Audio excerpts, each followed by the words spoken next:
안녕하세요. 내가 만드는 복지국가 건강보험 하나로 팀장 김종명입니다. 오늘은 건강보험료 부가체계 개혁이 왜 필요한지, 이를 정부가 추진하겠다라고 해놓고선 왜 실종되어 버렸는지에 대해서 살펴보도록 하겠습니다.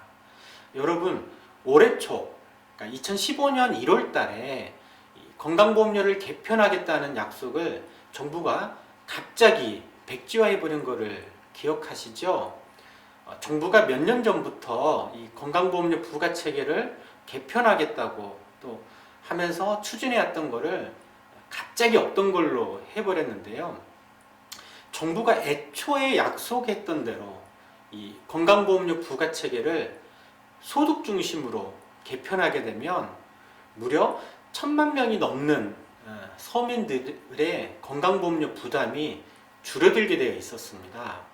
반면 일부 국민은 대략 한 45만 명 정도 되는 우리 국민의 1%죠. 이 1% 국민들은 우리 사회의 고소득층이라고 할 수 있는데요.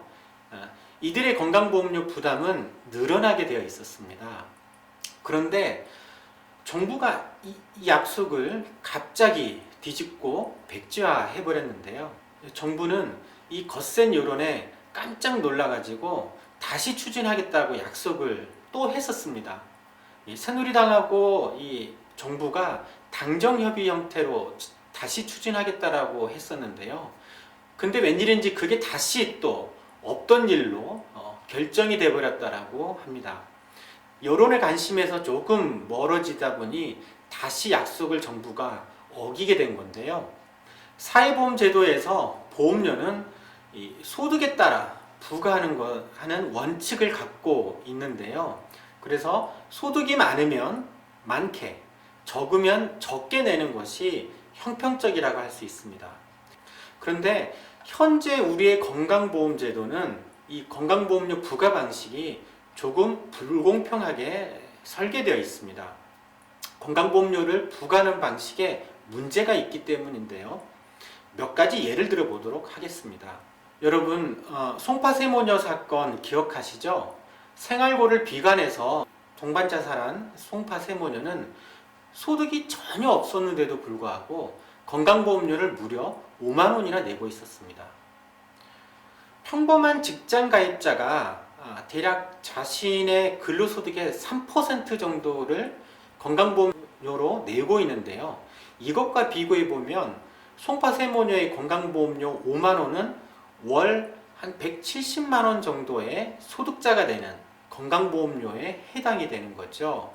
소득이 전혀 없었는데도 불구하고 건강보험료가 부과된 이유에는 이 송파세모녀가 건강보험 지역가입자였기 때문이었습니다. 또 다른 예는 은퇴한 노부부의 예입니다. 이 부부는 은퇴한 이후에 소득이 전혀 없었고 단지 2억짜리 집 한 채만 딱 한 채 있었을 뿐인데도 이 건강보험료가 월 13만 5천 원이 부과되고 있었습니다. 이걸 또 평범한 직장가입자하고 비교해 보면요, 직장가입자의 월 근로소득이 한 450만 원일 때 부담하는 건강보험료에 해당이 되는 것이거든요. 근데 이 노부부 역시 지역가입자였기 때문에 이렇게 많은 건강보험료를 부과하게 된 거죠. 이렇게 지역가입자의 경우에는 실제 소득이 없는데도 불구하고 혹은 소득이 있더라도 실제 자신의 소득보다 더 많은 건강보험료를 부담하고 있는 게 다반사입니다. 왜냐하면 지역가입자 경우에는 이 건강보험료를 소득뿐 아니라 재산, 자동차에도 건강보험료가 부과되고 있기 때문입니다. 지역가입자의 경우에는 건강보험료가 부과되는 방식이 두 가지로 나누는데요. 먼저 연소득이 500만 원을 초과한 경우에는 소득과 재산, 자동차에 각각 점수를 산정하고 그 점수를 합산해서 건강보험료를 부과합니다. 예로 연간 소득이 1,200만 원이고 재산이 1억을 갖고 있고 또 5년 된 작은 소형 자동차 아반떼 한 대를 갖고 있다라고 하면 소득의 건강보험료가 97,000원이 부과되고요. 재산에는 건강보험료가 77,000원, 또 자동차에 건강보험료가 10,000원이 부과가 됩니다. 그래서 총 184,000원의 건강보험료를 부과하게 되는 거죠. 이는 직장가입자의 근로소득이 월 600만 원인 경우에 건강보험료에 해당이 되는 거죠. 이 지역가입자는 연소득이 1,200만 원, 즉 월소득이 100만 원밖에 안 되는데도 불구하고 마치 600만 원 정도의 근로소득자가 되는 건강보험료를 부담하고 있는 거죠. 또 다른 예로 연소득이 500만 원이 안 되는 경우가 있습니다. 이때도 똑같이 소득, 재산, 자동차의 건강보험료가 부과가 되고 있는데요. 단 이때 소득은 실제 소득이 아니라 추정소득, 평가소득이 적용됩니다. 이 평가소득이라고 하는 것은 가족 구성원이 몇 명인지, 나이가 각각 어떻게 되는지를 따지고요. 또 여기에 재산, 자동차 점수를 합산해서 평가소득을 확정하고 여기에 다시 재산, 자동차의 건강보험료가 부과됩니다. 아주 복잡하지요.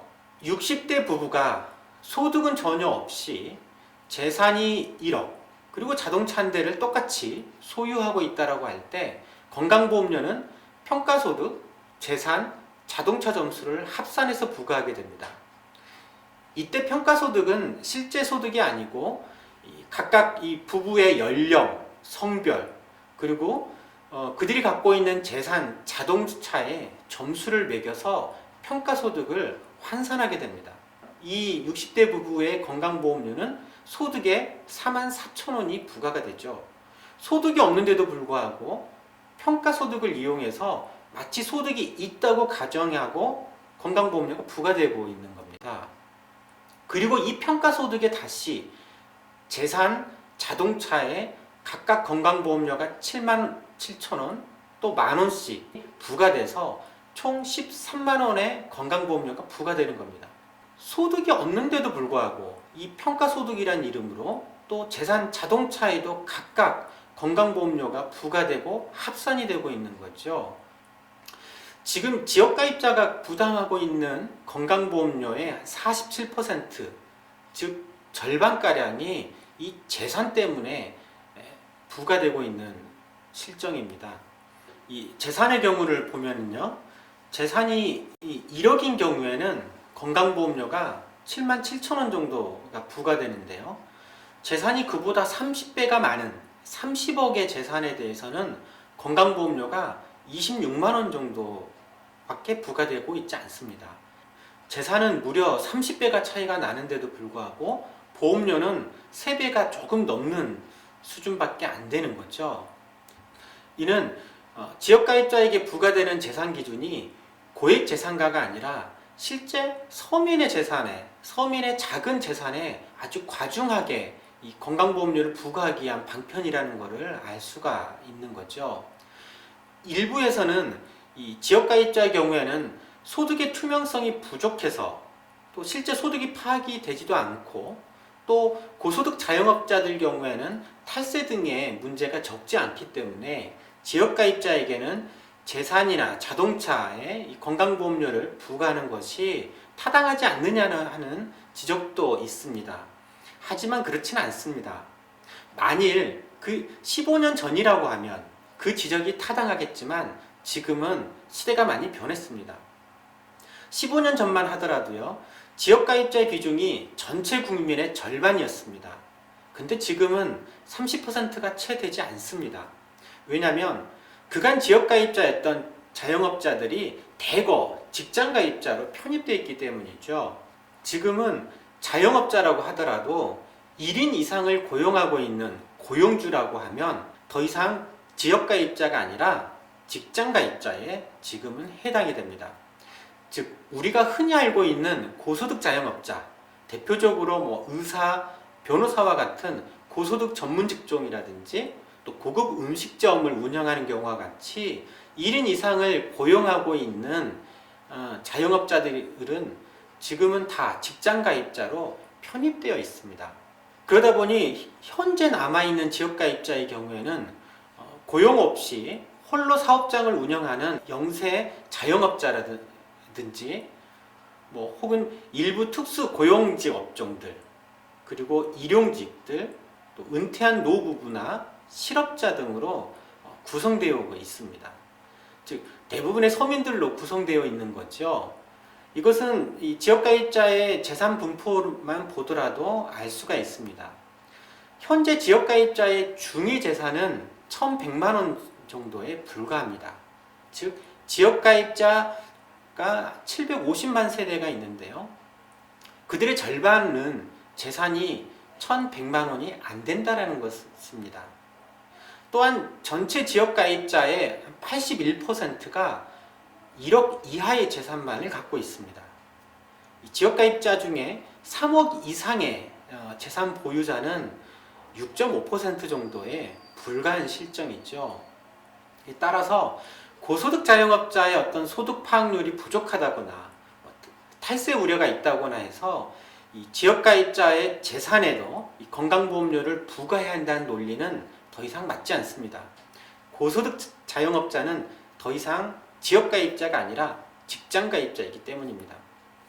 지금까지 이 지역가입자의 이 건강보험료가 왜 불공평한지에 대해서 말씀을 드렸습니다. 또 다른 측면에서 이 직장가입자의 건강보험료 불평등 문제도 적지 않게 심각한데요. 대다수의 직장가입자는 유일한 소득의 원천은 근로소득입니다. 하지만 일부에서는 이 근로소득 외에도 금융소득, 임대소득, 양도소득과 같은 다른 소득이 있는데요.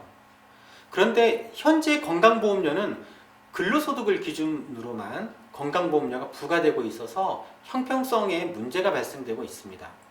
예로 월 300만 원의 근로소득이 있는 평범한 근로소득자는요, 월 건강보험료로 9만 원을 부담하고 있습니다. 하지만 월 300만 원의 근로소득과 월 500만 원의 금융소득으로 총 월 800만 원의 소득이 있는 근로소득자도 건강보험료는 똑같이 9만 원만을 내고 있습니다. 왜냐하면 현재 소득에 대한 건강보험료는 근로소득을 기준으로 하고 있고, 근로 외 소득인 이자, 배당소득과 같은 금융소득이나 임대소득에는 연간 소득이 7,200만 원을 넘지 않는 경우에는 건강보험료가 부과되고 있지 않기 때문입니다. 또한 적지 않은 소득이 있는데도 불구하고 피부양자로 등록되어서 건강보험료를 내지 않는 경우도 많습니다. 근로 외 소득이 개별적으로 4천만 원을 넘지 않는다라고 하면 피부양자로 등록될 수 있기 때문인데요. 이 역시 불공평하죠. 누구는 자신의 소득의 전부에 대해서 건강보험료가 부과되고 있는 반면에 누구는 소득이 많은데도 불구하고 이 소득에는 건강보험료가 부과되지 않고 무임승차하고 있는 거죠. 현재 전체 직장가입자의 대략 14% 정도, 그리고 피부양자의 한 11% 정도는 이 근로소득 이외의 소득인 종합소득이 있는데도 불구하고 건강보험료를 내고 있지 않다고 합니다. 이들은 대체로 우리 사회의 상위 10% 내외의 고소득층에 해당이 됩니다. 지금까지 말씀드린 것처럼 이 지역가입자와 직장가입자의 이 건강보험료 부과 방식이 불공평하게 되어 있다 보니까 많은 서민들이 이 건강보험료 부과 방식을 바꿔달라고 요구하고 있습니다. 무려 1년에 이 건강보험료와 관련된 민원이 연간 5천만 건이나 된다고 합니다. 2014년 9월에 이 정부가 발표한 이 대략적인 구상을 보면 지역가입자의 경우에는 성연령이나 자동차에 이 건강보험료를 부과하는 방식은 폐지하겠다. 그리고 재산 기준은 완화하겠다는 안을 담고 있었죠. 그리고 소득 범위에 대해서는 종합과세소득 기준으로 연간 2천만 원 이상의 소득자에게는 건강보험료를 부과하겠다라고 했었습니다. 정부의 안은 애초 서민들의 요구보다는 못 미치긴 했었지만 매우 긍정적인 것은 사실입니다. 지역가입자의 경우 재산 기준을 완화하고 성연령, 자동차 기준만을 폐지하더라도 1,000만 명이 넘는 서민의 건강보험료 부담이 줄어들기 때문이었던 거죠. 저는 이 건강보험료 부과체계는 원칙대로 시행되어야 한다고 생각하는데요.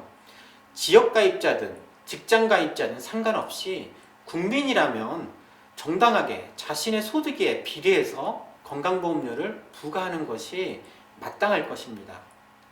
사회보험이 갖고 있는 원리, 즉 능력에 비례하는 보험료 부담이라고 하는 원칙은 지켜져야 할 필요가 있습니다. 지금까지 이 건강보험료 부과체계 개혁이 왜 필요한지에 대해서 살펴보았습니다. 감사합니다.